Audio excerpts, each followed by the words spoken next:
आपको भी ऑफर हुआ कुछ कि हम इतना पैसा दे देते हैं, तुम चुप रहो, कुछ नहीं बोलो किसी? हाँ, पैसा का बात हुआ था मेरे साथ कि तुम चुप रहो तो मैं तुमको पैसा दूंगा, पर मैं चुप नहीं रही। मेरी इज्जत की बात थी, हम चुप कैसे रहेंगे। इन मासूम सी बच्ची को देख रहे हैं जिनके आंखों में आंसू भी आ गया है अपने कहानी बताते बताते। इनके साथ कोई हंसी मजाक नहीं हुआ, इतना दुर्दांत अपराध हुआ है इनके साथ जिसे सब वहीं थे, हॉस्पिटल में ही सबके साथ सब थे। और यहाँ मेरे भाई का ही हो गया, तो मेरी अम्मी भी काम से बाहर चली गई। घर में कोई नहीं था, इसे अकेला का जो अकेला देखा, आपको अकेले देख करके वो जो है इस तरह का हरकत किया। जी, अकेला देख के ऐसा किया।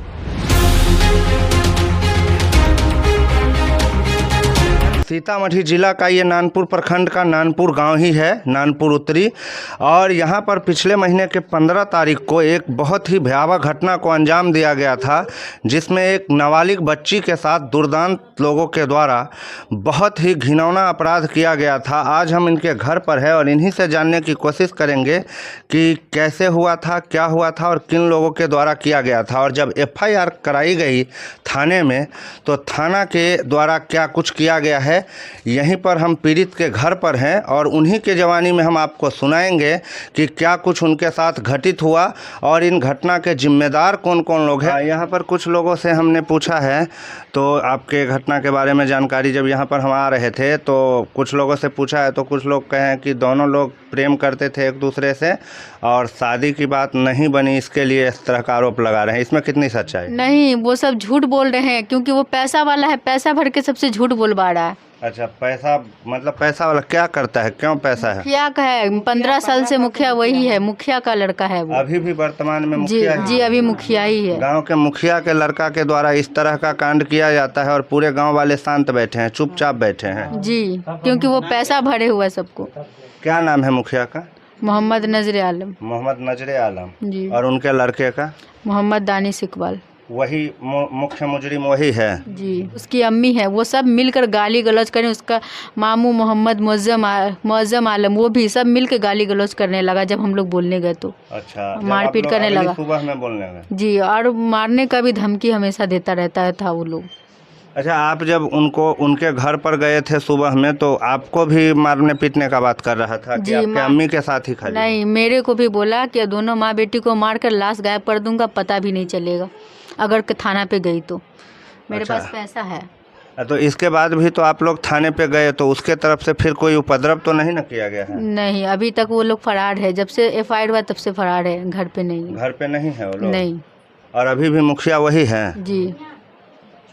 ये सीतामढ़ी के नानपुर प्रखंड की घटना है, नानपुर गांव के ही घटना है। और यहाँ पे जो मुखिया है नानपुर उत्तरी के, नजरे आलम, मोहम्मद नजरे आलम जो मुखिया है, उनके बेटे के द्वारा, मोहम्मद दानिश के द्वारा, इस लड़की जो नाबालिग, कितनी उम्र है आपकी? 16 साल।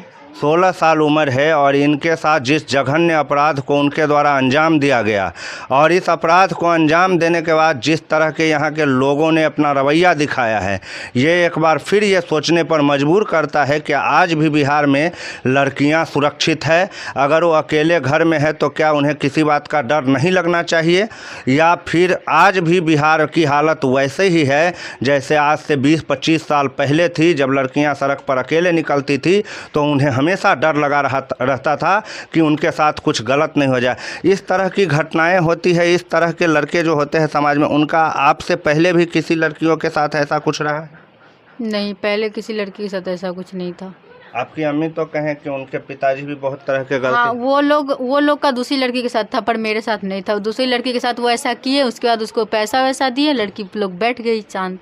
अच्छा, आपके साथ जब बलार वाली घटना घटी उसके बाद आपको भी ऑफर हुआ कुछ कि हम इतना पैसा दे देते हैं, तुम चुप रहो, कुछ नहीं बोलो किसी? हाँ, पैसा का बात हुआ था मेरे साथ कि तुम चुप रहो तो मैं तुमको पैसा दूंगा, पर मैं चुप नहीं रही। मेरी इज्जत की बात थी, हम चुप कैसे रहेंगे।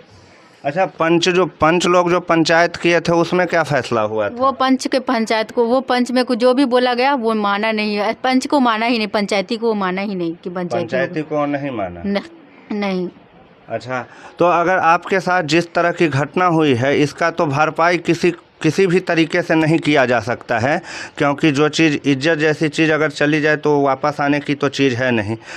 तो फिर आप मतलब क्या सोचते थे, पंचायत में क्या होना चाहिए था तो आपको फिर तसल्ली मिलता कि चलो हमारे हक में? उसको सज़ा दिलवाना, मेरा उसको सज़ा, कड़ी से कड़ी सज़ा होनी चाहिए थी। तो अब अगर आपको गवाही देना पड़ेगा, कोर्ट में जाना पड़ेगा, तो क्या आप जाओगे? जी, हम जहाँ जाना पड़ेगा हम जाएंगे। और जो बातें हुई है वो बताओगे ना वहाँ पर, क्योंकि वकील लोग बहुत टेढ़े मेढ़े सवाल पूछते हैं। हाँ जी, जो पूछेंगे बताएंगे, मेरी इज्जत गई है। हाँ।